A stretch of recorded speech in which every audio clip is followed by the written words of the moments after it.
Aquaponics एक पर्यावरण अनुकूल तकनीक है जिसमें मत्स्य पालन के साथ पौधों को एकीकृत विधि से उगाया जाता है।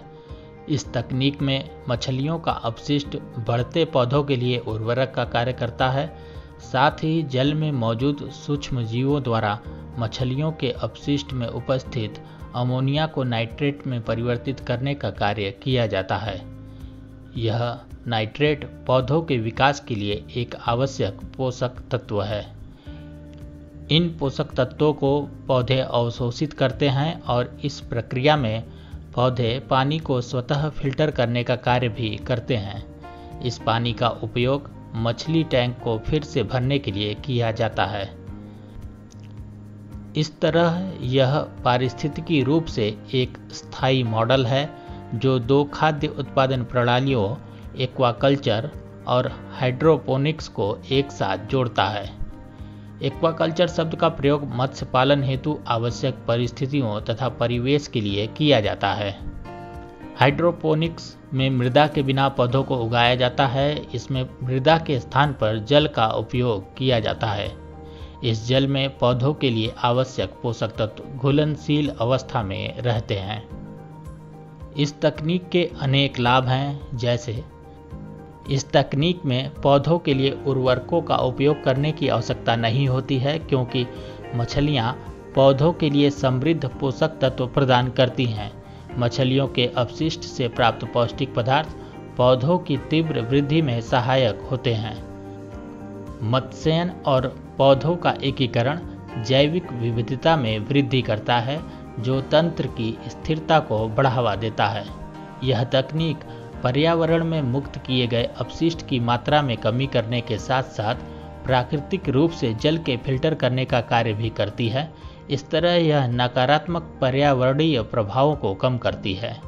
शुष्क क्षेत्रों में एक्वापोनिक्स एक उपयुक्त खाद्य उत्पादन तकनीक है, क्योंकि इस तकनीक में जल का पुनः उपयोग करके खाद्य उत्पादन किया जाता है। एक्वापोनिक्स तकनीक में किसी भी मृदा जनित रोगों की समस्या पैदा नहीं होती, क्योंकि इसमें मिट्टी का उपयोग नहीं होता है।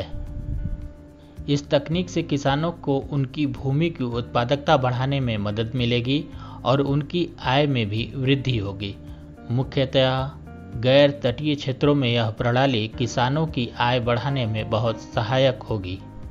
यह एक जैविक तकनीक है जिसमें फसल की उपज के लिए भूमि की बहुत कम आवश्यकता होती है और सामान्य उत्पादन की तुलना में 90% से भी कम पानी का उपयोग होता है। इस प्रणाली में नियमित बागवानी, कीटनाशकों या अन्य रसायनों का उपयोग नहीं किया जा सकता, क्योंकि वे मछलियों को नुकसान पहुंचाते हैं। इस तरह यह तकनीक स्वास्थ्यवर्धक, पौष्टिक और जैविक सब्जियां एवं मछलियां उपलब्ध कराती हैं। बाजार में जैविक उत्पादों के विक्रय से किसानों की आय बढ़ाने में मदद मिलेगी, साथ ही इससे स्थानीय अर्थव्यवस्था को भी बढ़ावा मिलेगा। इस तकनीक की मदद से महत्वाकांक्षी ग्रामीण युवाओं को मुख्य धारा में लाया जा सकेगा तथा कृषि अर्थव्यवस्था को बढ़ावा मिल सकेगा। इस तकनीक की चुनौतियां: एक्वापोनिक प्रणाली की आरंभिक लागत सामान्य मत्स्य पालन और फसल उत्पादन की तुलना में बहुत अधिक होती है, क्योंकि इसके साथ अनेक प्रकार की तकनीकी चुनौतियां जुड़ी होती हैं। एक्वापोनिक्स में एक्वाकल्चर और हाइड्रोपोनिक्स दोनों के जोखिम शामिल होते हैं, अतः विशेषज्ञों द्वारा मूल्यांकन और परामर्श आवश्यक होता है। एक्वापोनिक्स तकनीक से संबंधित 3 जीवित जीवों, पौधे, मछली और बैक्टीरिया को अलग अलग पीएच की आवश्यकता होती है, जिसे नियंत्रित रखना एक प्रमुख चुनौती होती है।